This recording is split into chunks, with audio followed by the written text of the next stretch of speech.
ഈ പാവപ്പെട്ട ജനവിഭാഗങ്ങളുടെ സുരക്ഷ ഉറപ്പാക്കുന്നതിന് വേണ്ടിയുള്ള വളരെ ഫലപ്രദമായ രീതിയിലുള്ള പ്രവർത്തനത്തിൽ എല്ലാവരും സഹകരിക്കണം എന്നും അതിലേക്ക് ഇടതുപക്ഷ ജനാധിപത്യ പ്രസ്ഥാനം പ്രത്യേകിച്ച് CPIM അതിൻ്റെ ഭാഗമായിട്ട് ഉറച്ച നിലപാട് ആ ജനങ്ങളോടൊപ്പം നിന്ന് മുമ്പോട്ടേക്ക് പോകും എന്നുള്ളതാണ് ആ സംബന്ധിച്ച് പറയുന്നത്. ഇതുവരെ നടന്ന എല്ലാ ജില്ലാ കമ്മിറ്റികളിലും വലിയ വിമർശനമാണ് പാർട്ടി വിമർശിക്കാനാണ് പറഞ്ഞത്. നടത്തണമെന്നാ പറഞ്ഞു. അവര് പരസ്യമായിട്ടല്ലല്ലോ, പാർട്ടിക്കകത്തല്ലേ. പാർട്ടിക്കകത്ത് വിമർശനം, സ്വയം വിമർശനം എല്ലാം വേണം എന്നും ആ ഉണ്ടാകുന്ന വിമർശനത്തെയും സ്വയം വിമർശനത്തെയും എല്ലാം സ്വാംശീകരിച്ച് ഫലപ്രദമായി കേരളത്തിലെ പാർട്ടി നല്ലതുപോലെ മുന്നോട്ടേക്ക് പോകാനുള്ള ഊർജം നൽകും എന്നതാണ് ആ ചർച്ചയിൽ നിന്നും വ്യക്തമാകുന്നത്.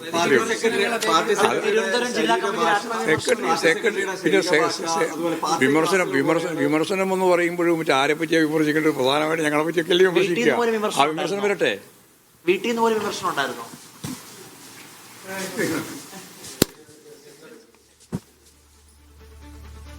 MV ഗോവിന്ദൻ വിമർശിക്കണം, വിമർശനങ്ങൾ നേതൃത്വത്തെ സ്വാഭാവികം വിമർശിക്കാൻ വേണ്ടി തന്നെയാണ് ഈ ചർച്ചകളൊക്കെ വെക്കുന്നത് എന്ന് അദ്ദേഹം പറയുകയാണ്. എന്തായാലും ആത്മവിമർശനവും വേണം, എല്ലാ തരത്തിലുള്ള വിമർശനം വേണം, അത് നടക്കുന്നുണ്ട് എന്നാണ് അദ്ദേഹം പറയുന്നത്.